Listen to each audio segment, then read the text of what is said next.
এক সময় আমার এই দাড়িওয়ালা টুপিওয়ালা লোক দেখলে আবার রাগ হইতো, সত্য কথা।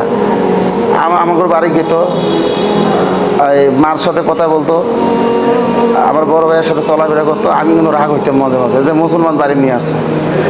বিশেষ করে দাড়িওয়ালা টুপিওয়ালা দেখলে আমার রাগ হইতো। তা আসলে একটা রাগ হইতো, মনে মনে হিংসা থাকতো আর কি। তা আমি আমার মারে আবার জিজ্ঞে, মা ওরা তো খালি আল্লাহ কয় মুসলমানরা, তা আমরা তো এই ঠাকুর মাকুর বহুত ঠাকুর, তুই নাম জানো? কয় বাবা বহুত, এগুলা এগুলা তুই পারবি না।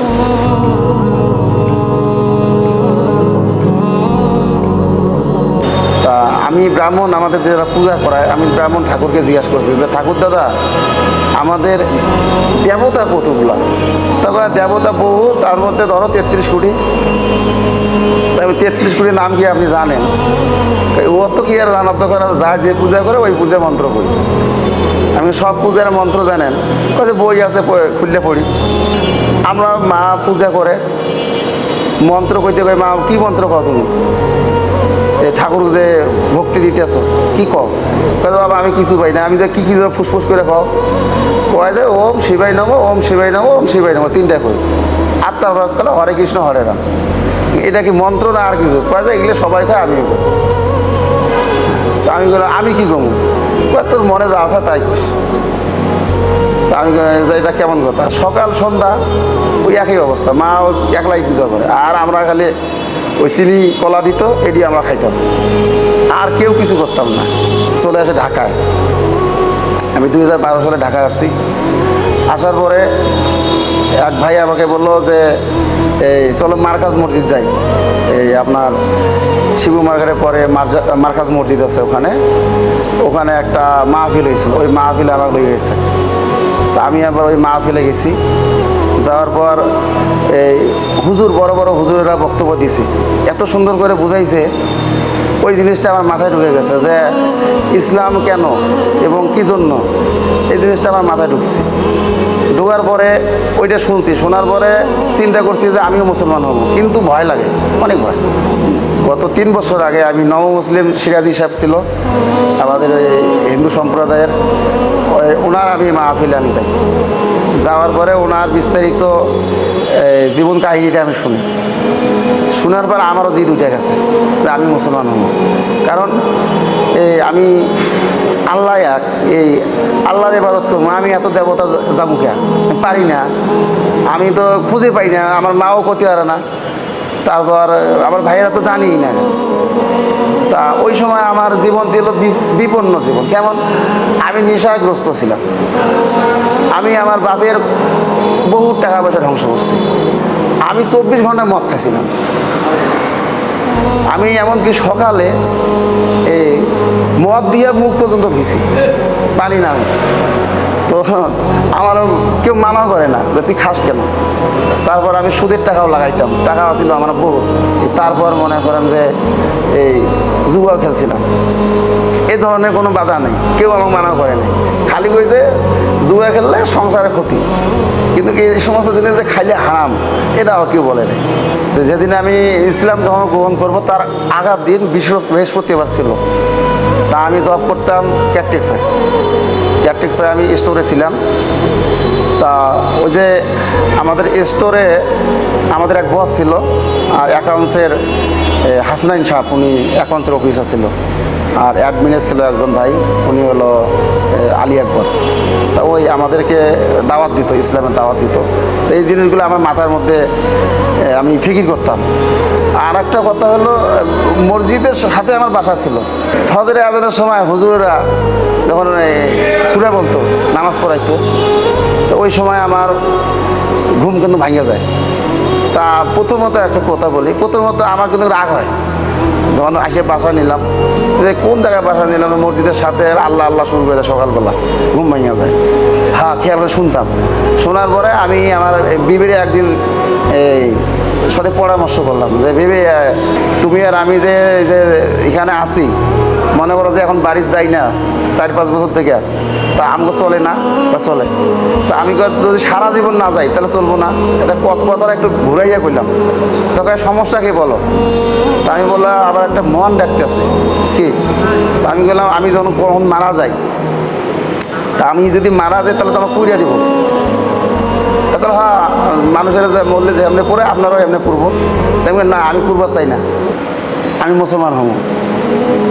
কয় ও বুঝতে পারছি, তোমার গরু ঘোয়া স্বাদ পাচ্ছে না। আমি আগে টের পাচ্ছি তুমি কতদিন ধরে দেখি ওয়াজ মাহফিলে যাও, জিকিরে যাও, কি এর ঘরের মধ্যে জিকির বাজাও। হ্যাঁ, আমি টের পাচ্ছি তুমি যে গরু গোস্ত খাইতে চাও, এটা আমার টের পাওয়া হয়েছে। তা তুমি বাবা যাই করো, তোমার লগে আমি নাই, তোমার আমি ছাড়া পাবো। আমার বাপ মা, আমার বাড়ি এত কষ্ট করে করছি, আমি এগুলো কোনো একটাও দিলাম। আর তোমার আমরা যদি মুসলমান হয়ে যাই গিয়া, আমার কেউ দেখতে পারবো না, আর কারো কাছে যাইতে পারবো না। তা আমি করে না, আমার এখন মরণে ভয় ধরিয়া গেছে, আমি যদি মরে যাই তাহলে আমার পুড়িয়া দেবো অনেক। তাই সেদিন ওর লগে বেশি কথা হয় নাই, এই পর্যন্ত হয়েছে। পরে আমি যদি ইসলাম গ্রহণ করবো, তার বৃহস্পতি রাত্রে আমি আমার এক বন্ধুর সাথে শেয়ার করলাম যে দোস্ত কেমন কেমন যেন লাগতেছে, আমি মুসলমান হবো, কী করা লাগবো? কয় যে কালেমা পড়তে হইব। আমি কার কাছে পড়বো? কয় এটা গিয়ে যারে যারে হইব, হুজুরের কাছে যাইতে হইব। তুমি লস না, একটু যাই। তা কয় আসলে তুই সত্যি হবি? তোর বউ, তোর বাচ্চা আছে না? আমি হওয়া আছে। কয় এরা কি হবো? এরা হইব। তা কয় বললে কথা কইছ? আমি না কই নাই। তবে ভালো করে বুঝা তারপর আম করে জানাইছে। তা আমি তখন বললাম যে দোস্ত যেটাই হোক আজকের মধ্যে ব্যবস্থা কর। পরে আমার কথা সহ্য করবার না পারা ওরা হুজুরের কাছে লোক পাঠাইছে যে এই কথা আমাদের এখানে যে বাবু ইসলামের ছেলেরা ঘুরতো হিন্দু, হ্যাঁ মুসলমান হইতে চায়, এখন কী করা যায়? তা হুজুরে কইছে যে ওর ফ্যামিলি লোক আছে? কয় আছে। উপস্থিত কেটা আছে? কয় বউ আছে, একটা মেয়ে আছে। কয় হ্যাগর লাগে পরামর্শ করছে? কয় যে তা কইতে পারবো না। কয় যাইয়া কন যে ওর বিবির লগে বুঝতে শুনিয়া কি কয় না কয় এটা আমাকে জানাইবেন। আর যদি হয় কালকে 10টার মধ্যে শুক্রবার আমাকে জানাইতে। পরে কোতালের বাগ মধ্যপাড়া মসজিদ হুজুর মাহাদি সাহেব উনি এই কথা বলছে।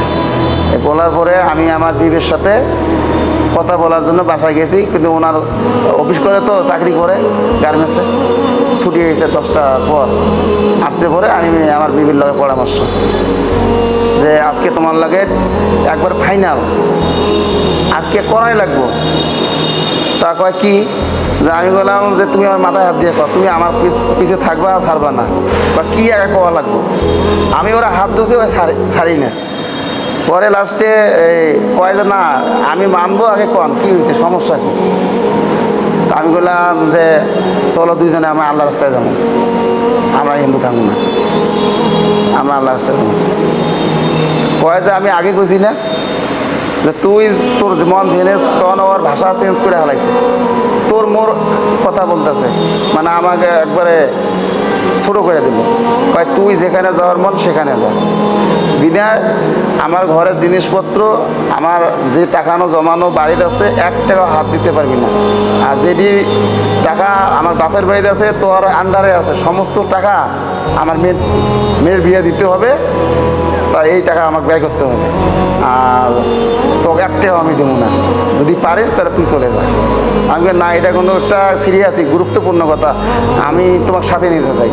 না আমি তো যাবোই না, আমার বাঘ মাঘ আমি তো ছাড়তে পারবো না। তা রাতে 3টা বাজে ওর সাথে আমার চূড়ান্ত কথা, বা সেদিনে যা আছে খাওয়া দাওয়া সমস্ত কিছু ফাইনাল সেদিনে রাতের মধ্যে। তা আমি বলছি যে ভাই আমি তাহলে তোমার সাথে যদি না হয় তাহলে আমি 10টার মধ্যে কিন্তু চলে যাবো। কয় তুমি তোমার যখন মন তুমি তখন যাইবা, কিন্তু আমারও কথা যে একটা কথা যেন নড়চড় হয় না, তুমি বিনিময় কিছুই পাইবে না। শেষে চূড়ান্ত আমি ফাইনাল করার পর আমার শরীরের মধ্যে একটা ঝাঁকনি উঠে গেছে, আমার কেমন যেন মানে আমি মনে হয় মারা যাবো, যে অনুপ্রেরণা আমার এইরকম জাগছে যে আমি মনে হয় বাঁচবো না। শেষে এই গোসল করে আমি ঘর থেকে মানে 1 বস্ত্রই বাইরে গেলাম, টাকা পয়সা কিচ্ছু নিলেন না, 10 টাকাও নেই, 2 টাকাও নেই, একবারে খালি পকেটে বাইরে আসিয়া মনে করেন যে আমার যে বন্ধুর লাগে কথা কইছি অনেক গেছি, যা কইছি বন্ধু আমি আসলাম, মানে কী করা লাগবে পর। ওরা আমাকে টুপি জুব্বা কিনা দিছে, পাঞ্জাবি কিনা দিছে। 12টার দিকে আমি মসজিদে গেছি, মধ্যপাড়া এই মধ্যপাড়া মসজিদে হুজুরের লগে যা দেখা করলাম। পরে আমার এই মসজিদের ভিতরে বসাইয়া মুসল্লিদের সাথে পরিচয় করে দিয়ে আমার কালেমা পড়াই দিছে, আমি মুসলমান হয়ে গেলাম। আর আমি মুসলমান হয়েছে, আমার বিবি দাঁড়াই আছে গেটের সামনে, মসজিদের গেটের সামনে আমার বিবি দাঁড়াই আছে। আমার যখন আমার যখন পরিচয় মুসল্লিরা জানতে পারলো যে এত হিন্দু মুসলমান হইতেছে, সবাই একটা মানে আনন্দিত ভাব দেখলাম আমি। ওখানে আমার বিবি উপস্থিত ছিল, আমি টার্গেট করছি। তা আমি এবার চাই যে ওয়ে যদি আসে, আমি আবার দেখতেছি যে যদি আবার আসিয়ে কয় যে হুজুর আমি ওকে বানাই দেন মুসলমান, তাহলে তো আলহামদুলিল্লাহ ভালো খবর। তো পরে না, আমরা বাড়াই গেলাম গা, নামাজ পড়লাম, বাড়াই গেলাম গা। মানুষে বুঝাইছে, এলাকার লোক ছিল আমার, যে আপনার লোক তো মুসলমান হয়ে গেছে, এখন আর করার কিছু নাই, আজ থেকে ওই মুসলমান আমাদের। তা আপনারও কপাল ভালো আছে, আপনিও ইসলাম গ্রহণ করেন। তা তখন ওনাদের সাথে বাড়তি তর্ক করতেছে। তারপরে সবাই বুঝাইয়া কয় বোন ঠিক আছে, তুই বাসায় যা, তুই বুঝা দেখ গা। আর হ্যাঁ কিন্তু আর আইতো না, হ্যাঁ যখন একবার কালেমা পড়ছে আর আইতো না। আমার আগের বিবিরে আপনি বুঝাইয়া বাসায় পাঠাইছে। শেষে আমি এই মুসলমান হইয়া আমি তো আর ওই বাসায় উঠলাম না। পরে আমার বন্ধুদের সাথে বন্ধুদের বাসায় অবস্থান নিলাম। তার মধ্যে হয় কি, ও বাড়িতে খবর দিছে যে এই ঘটনা, আমার বাড়িতে খবর দিছে যে আপনাদের লোক, হ্যাঁ আমার মেয়ের নাম ছিল গোলাপি, ওর গোলাপির বাপ মুসলমান হয়ে গেল। এরপরে আমার ভাইয়েরা আমার ফোন দিছে যে এই সত্যতা জানার জন্য। আমি যে মুসলমান হয়েছি, আমার যে ফেসবুকে মানুষে ভিডিও করছিল, এটা ছাড়ার পর মানে একটু জানাজানি বেশি হয়েছে। এরপরে আমার বাড়িতে ফোন দিছে, কয় তুই যেটা শুনলাম এটা কি বাস্তব? দেখলাম ফেসবুকে তোরে দেখলাম তুই মুসলমান হইলি গা মসজিদের ভিতর। আমার ভাই করছে। তো আমি বললাম আমি আজ থেকে এত করে ভাই নাই, ভাই আছি বলে আমি ধর্মে নাই, আমি ইসলাম ধর্ম গ্রহণ করলাম। কয়দিন থাকবি? আমি না, আমি সারা জীবন লাগে। বুঝিস কিন্তু অনেক সময় আছে, মাথা ঠান্ডা কইরা আমি যে কমু এই পরামর্শ শুন। হ্যাঁ, একটা মেয়ে আছে, এই চিন্তা ভাবনা কর, এটা সেটা বুঝায়। পরে বুঝ মানে নেই। পরে আমার মেজো ভাইটা ফোন দিয়েছিল আর কি। ফোন দিয়ে আমাকে মনে করেন যে বিভিন্ন রকমের হুমকি ধমকি দেয়, আমার মাইরে ফেলাবো, কাটতে ফেলাইব। তা আমি কইছি যে আমি নারায়ণগঞ্জে আছি, ঠিকানা দিয়ে হালাইছি, ভয় করে কি লাভ, মুসলমান হয়েছি, কালেমা পড়ছি। তা আমি ঠিকানা দিয়েছি যে ভাই আমার যদি মারার ইচ্ছা হয়, তা আমি নারায়ণগঞ্জ আছি, কোতালের বাগ, কাঠের ফুল বললেই চল্লিশ, আসেন, ওখানে আমার মাইরে টিরে যান গা। হ্যাঁ, তারপর কয়ে যে তুই সারা জীবনের জন্য তুই বাড়ি তো আসতে পারবি না, তুই চৌকটের ভিতরে আসবি না, তুই আমাদের চুনকালি মুখে দিয়ে হালাছিস। ওরা লোক পাঠাই দিছে, ওর বাপের ভাই, আমার শ্বশুর বাড়ি, সাবেক শ্বশুর বাড়ির লোক আসছে, ওর ভাই আসছে, আরও কেনাকাটা আসার পরে কইছে, ও আমার সাবধান করে দিয়েছে ওখান ফোন করিয়া যে কারে টানছো তুই হয়েছে আর দ্বিতীয় কাউকে টানার চেষ্টা করবেন, তাহলে কোনো খবর আছে। বিবি আমার যৌতুকে ওই যে দাবি করলো কি, ফোন দিয়েছিল আমারে। আমি কইছিলাম ফোন দিয়েছিলেন কেন? তা এই মুসলমান ফোন দিয়েছিলাম কেন, তুই যে আমারে বিয়ে করছিলি, আমার বাপের থেকে 41,000 টাকা নিছিস যৌতুক, আবার সাইকেল নিয়েছিস, একটা আংটি নিছিস, এই টাকা তুই আমাকে ফেরত দিবি না? হ্যাঁ। তা আমি বললাম যে আমার তো টাকা নেই, যা টাকা কামাইছি তো তুমি নিছো, আমি তো খালি হাতে আইছি। বলছে না, এটা আমি মানতাম না। হ্যাঁ, আমার 41,000 টাকা দিতে হবে, সাইকেল দিতে হবে, আবার আংটি দিতে হবে, তুই যেটা নিছোস আমার বাপের থেকে। আর ওই সময় আমাকে কয় যে ওই সময় হিসাব করে আমি 2007 সালে বিয়ে করছি। এরপরে চেয়ারম্যানের সাথে কথা বলছি মোবাইলে যে আমি নামটা চেঞ্জ করতে চাই, এই ব্যাপারে কি করা যায়? তারপরে তোমাকে আসতে হবে এলাকায়। আমি এলাকায় যাবো কেমন যদি আমার মারে? কয় যে তোমার সর্বস্ত নিরাপত্তা আমরা দেবো, তুমি আসবা, তোমার গায়ে যদি কেউ টোকা মারে, যদি কেউ কাটা ফোড়ায় দেয়, এই কাটা আমি দাঁত দিয়ে উঠাবো, এমনি কইছে। এই কথা শোনার দ্বারা আমার মনটা খুশি। পরে আমি একদিন সময় করে লোকজনের সাথে কথাবার্তা বলে আমার লালমনিরহাটের দিকে রওনা দিছি। ওরা আমি লালমনিরহাট গেছে, আমার ওখান থেকে রিসিভ করে লইয়ে গেছে, ওরা নিয়ে যায়, ওদের নিরাপত্তায় আমি পরিষদের মধ্যে ঢুকছি। ঢুকার পরে আমার ভাইস চেয়ারম্যান ভাবি, ওরা সবাই ছিল, ওদের মাঝখানে আমি এই নাম চেঞ্জ করার আবেদন করছি। করার পরে ওই জন্ম সনদ থেকে শুরু করে ওয়ারিশন যাকে বলে সব কিছু চেঞ্জ করা হয়েছে। ওরা আমাকে জিজ্ঞাসা করছে, চেয়ারম্যান সাহেব, যে তোমার যে বাপের সম্পত্তি বা যেটা তোমার সম্পত্তি ছিল এইটার উপরে তোমার কোনো অভিযোগ? আমি না, আমি ইসলামে আসি, আমি হিন্দু জীবনে চাই না পয়সা, সুতা পর্যন্ত আমি নেবো না। হ্যাঁ, আমি এইভাবে জীবনযাপন করবো।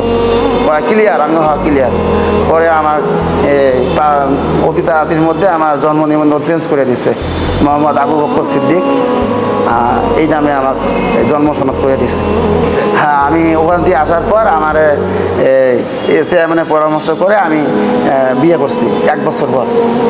হ্যাঁ, এই ঘরে বর্তমানে আমার এক ছেলে, 2.5 মাস বয়স।